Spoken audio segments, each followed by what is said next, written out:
Hello everyone, welcome back to another video. It's certainly been a minute. I haven't posted in a while. I had, but I deleted the video because I lost motivation for the project. Today, we are going to be learning how to make a gather all area. Basically what that is it's an area where if all players in the room are in that area, then it'll activate, send an output, maybe send them to a different room, or do whatever else you want it to do. You may see this in the back door. I don't know. A couple other rooms you might see it in. Not really sure. I don't go around here. I mostly stay in my own rooms. But let's go right into it.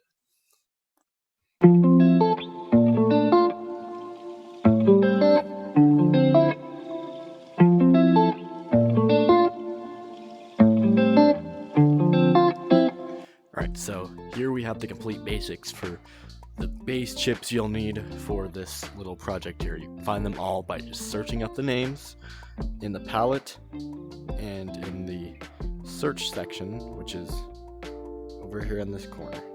Search them up, find everything you need. So we got a get all players chip. It's gonna get every player in the room. I'll put it as a list. Got a trigger volume.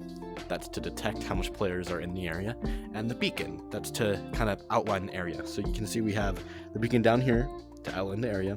And the trigger volume will also be here to slide over the beacon and detect how many players are in the trigger volume. Let's get right into building this thing. So, firstly, what I want to do is I want to make sure my beacon is more set for being a little area people know to go in. So I'm going to size it up a little bit and make sure it's a good size.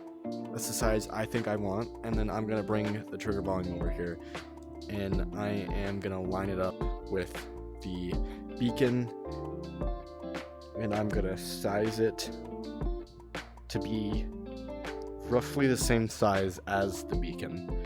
Make sure every part of the beacon is inside the trigger volume, and then you just want to have it a little bit taller so it can get a little bit of higher players up in the sky.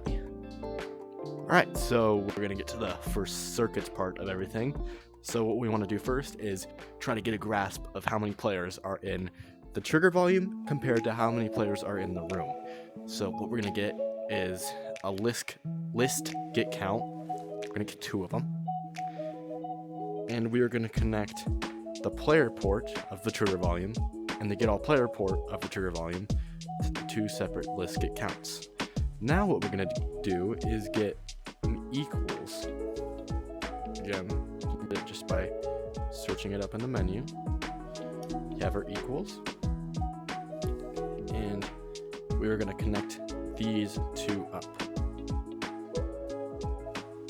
So, basically what this is doing is it's checking how many players are in the trigger volume, getting the count for that, and then checking to see if it equals the same amount as players in the room. So, now what we need to do is get an if. Grab an if here. That is not an if, that is a cliff. There we go, there's an if. Alright, so we got if here. We're going to connect the true or false ports, or the bool, to the condition. So it's going to check whatever signal we send through it. It's going to check, if the amount of players in the trigger volume equals the amount of players in the room, depending on what signal we send. For right now, we're just going to connect the player entered and player exited. So every time a player enters or exits, it's going to check if all players are in the room are in this trigger volume, and if they are, then it's going to output as a then, and if they aren't, then it's going to output as an else. Alright, so next what I've done here is I've added a text. I moved the text just up here, arranged it so it's above the beacon, just so I can have it where I want. You can add it wherever you want. I want to have it above the beacon. I colored it, just a little fancy color that I like. What we're going to do here is we're going to get the text to display the amount of players needed to be in the trigger volume compared to how much players are already in the trigger volume. Alright, so what we could do is just connect up the trigger volume list get count to the text, but as you can see, that doesn't work.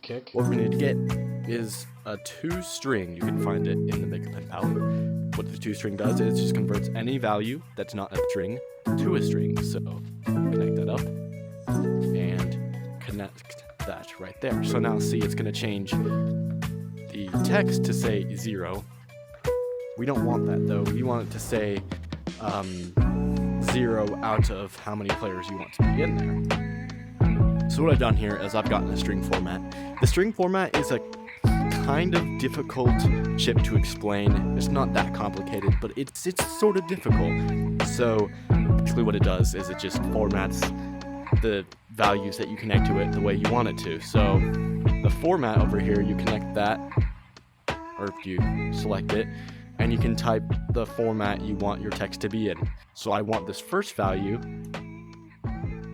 right here is value 0. I want it to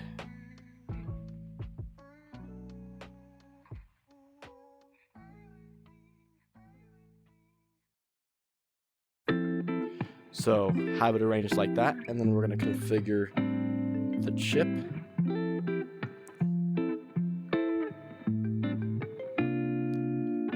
And we're going to get another toString. I'm just going to clone this one.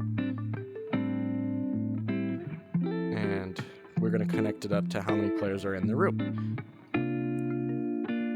So now, as you can see, it will say 0 out of 1. What this means is 0 players are in the trigger volume compared to 1 players being in the room. So it's just going to tell us how much players need to be in the trigger volume.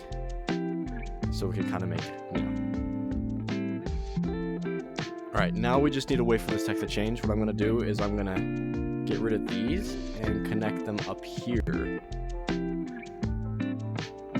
So now what this is going to do is it's going to, when a player enters or exits, it's going to change the text to say, whatever we formatted it to.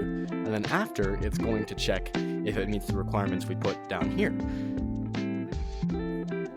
Alright, so now we have everything sort of set up here.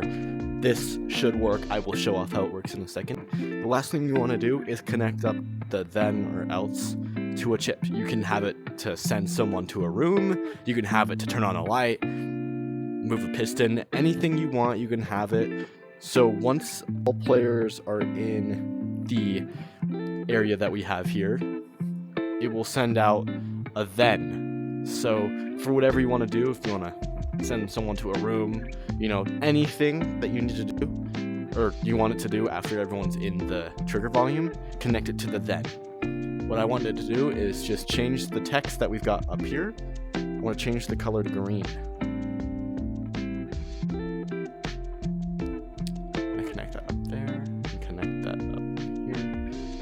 And if no one, or if not all the players are in there, then it's going to change the text to red.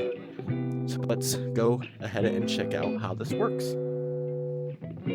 So as you can see, it still says text, but as soon as we go in the trigger volume, it goes to 1/1, meaning there's 1 player in the room and 1 player in the trigger volume. Because my hand's in there, I'm technically in the trigger volume. As soon as I exit, it goes to 0 to 1, 1 to 1, 0 to 1. As you can see, the text is red. When I go in, it goes green. And that is our finished gather all players area. Alright, so back here we have the lovely finished product. Now, let me kind of explain a little bit what it means. You can use this for anything in your room that you want all players to be in a single spot for. Because they might be scattered out from doing puzzles to, doing whatever's in your room. You want them to gather up to go to the next part of the level. Maybe you don't want 1 player going ahead of the rest. You want a whole group to be together for this next part of the area, or whatever you're doing with this gather all. What they're going to do is when everyone is in that point, whatever you've set the chip to do, it will do that once everyone is in there. And there you have it. There is your gather all area. I hope you had an easy time watching this video. I hope you understood very quickly, maybe learned a couple of things, and I will see you in the next one. Goodbye.